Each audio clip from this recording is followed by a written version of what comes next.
Have you guys seen Mr. Doctor yet? Alright, well if you have or have not seen Mr. Doctor yet, this is your spoiler warning. I'm about to ruin Mr. Doctor. And that's Doctor Strange for those of you who take everything on the internet really literally. So when we meet Doctor Strange in Doctor Strange, dude's super cocky. I thought he was rad. He's laughing, joking, hitting on Rachel McAdams. We think he's great. You see his swanky ass place. I want that swanky place. Then he's speeding down the road in the rain where you're like, that's not smart. Rex's hands. Now, when she's telling him he's in the hospital bed and there are pins in his hands, he's like, what did they do to me? She's explaining everything. You can tell it's a doctor hearing what's wrong with him. You can tell in his head, he's like, if I were telling someone this, I would be like, I would know the use of their hands is over. Ergo, my life is over, or at least very much changed. And then she was like, no one could have done better. I was like, oh, don't say you could have done better, because that is the worst. Nothing worse than knowing that you're screwed because someone wasn't as smart as you. Anyhow, now he's got the shaky shakies. He meets a dude. He's like, there's no way for me to come back. Someone was like, this one dude shattered his spine. He was fine. He finds that guy and the guy's like, yeah, it's because of magic in this place. Go check him out. Then he trips balls. Like when Tilda Swinton touches his head and he is flying through the cosmos. The multiverse really is going inside his eye and everything.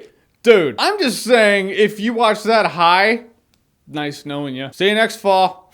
It's over. I know some of you were going to do that. I'm just saying it's permanent. Be warned. Because what was in that tea, really? That's my question. Odds are Doctor Strange is still knocked out cold on the floor. What if that happened at the end of the movie? Strange just wakes up on the ground at the end of the movie right there after he drank the tea. And she's like, ha, Durban poison. Not everyone can handle that shit. Then he embarks on his super quest. And I wanted to tell you guys more about what I thought was cool about the fight. The astral projection fight when he's dying in the hospital and you got Rachel McAdams trying to, zap him. His astral projection, this other dude's astral projection. They're fighting and all she sees are things like getting knocked off of the shelf. With full force, they're flying through it, but in our realm, it just so ever slightly gives it energy and then it falls onto the ground. Just a little bit of a disturbance. So every time a pen rolls off your desk now, you're gonna wonder, you're like, oh God, what's happening? Straight up though, when Doctor Strange got that cloak of levitation, who else thought of the carpet from Aladdin? Like seriously. Something about that cloak. That cloak was a character. It had personality. It had thoughts. It wiped his tears from his eyes. Granted, he didn't have the personality of the carpet from Aladdin, but still had personality. Personality goes a long way. And in my spoiler-free review, I ended up cutting out this part where I said this movie has an unexpectedly clever ending. But I didn't want you guys to know that. I didn't want you to know that the ending was clever, so I just took it out. I was like, hey, you'll watch it. You'll know what I mean. Point is, Mads Mikkelsen, as much as he is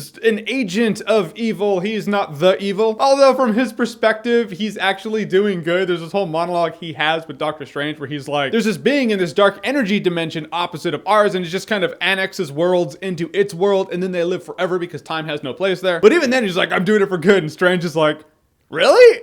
I mean, look at your face. And it's true. At what point are you doing what Mads Mikkelsen in this movie is doing? Then you look in the mirror and you look like that. You see that staring back at you. You're like, yeah, I'm totally fighting for the good guys here. But it's cool because Strange gets onto the battlefield at the end. It's like, it's already fallen. Holy shit, our world is going to the dark energy world. The dark world has won. We don't have Link with his mirror to save it. Then he gets an idea. He's like, I'll be back. And he goes there and he puts on a time loop and he's like, hi, I've come to make a bargain. And super evil god who kind of looks like an ethereal version of Reptile from Mortal Kombat just blasts him with a laser. And he comes back and is like, hi, I've come to make a bargain. He's like, bam, kills him again.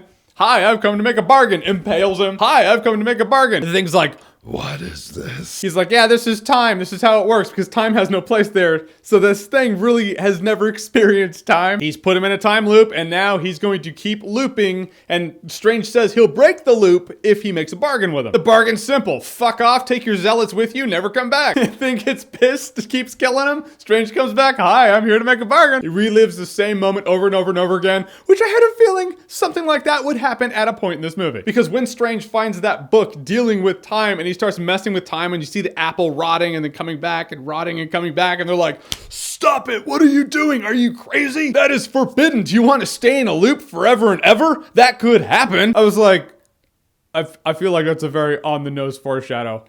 That's all right. That's gonna happen. But I thought that was a super clever ending. However, if I were that super god-ish dark world thing, I'd have gotten around it. Seriously, you literally are in a loop forever. This guy's never gonna break it. You can do some straight up Prometheus shit here. Prometheus was tortured over and over and over again. He was in a loop, essentially. And it kind of sounded like a sucky ass thing. So you just torture Strange until he dies. He'll come back, you torture him again. You just keep doing that until Strange is convinced to be like, yeah, you know what, I'm gonna break this loop, goodbye. Then you kill him for real. I know he threatens him, he's like, you can experience pain. Strange is like, Pain and I are old friends, but then he just vaporizes him, kills him instantly. Nah, come on, man. If you're gonna be full evil, be full evil. Did he reach down Doctor Strange's throat, rip his balls out, have him die, come back, and then be like, do you wanna do that again? No? Okay, fuck your bargain. Funny thing about Chiwetel Ejiofor is he's Mordo, and I didn't know that. I heard Mordo might be in the movie, and I'm like, oh, Mordo's a bad guy. I have his hero click, I know that. Turns out he's him, it's just the origin story of it. And at the end, one of the end credit scenes is he finds the dude from Demolition Man who had his magic and he healed himself and he takes his magic back and he's like, there are too many sorcerers. They're like, oh, in the sequel, this guy's gonna go around killing them. Strange is gonna have to stop him. So it's like Sinestro from Green Lantern done right. Then it all hit me. Doctor Strange is a better version of Green Lantern. Cocky dude brought into a bigger world that shows him that the world he knew is just a small cog in a very big wheel. He joins his group of people, becomes a hero among that world. He has to fight a big formless evil thing that's going to wreck our world, and then someone he considered a friend turns bad for the sequel. Now this is not a knock on Doctor Strange. I could find a great movie somewhere that is essentially the plot of Batman and Robin just done better. I'm just saying it's proof positive that you can take a premise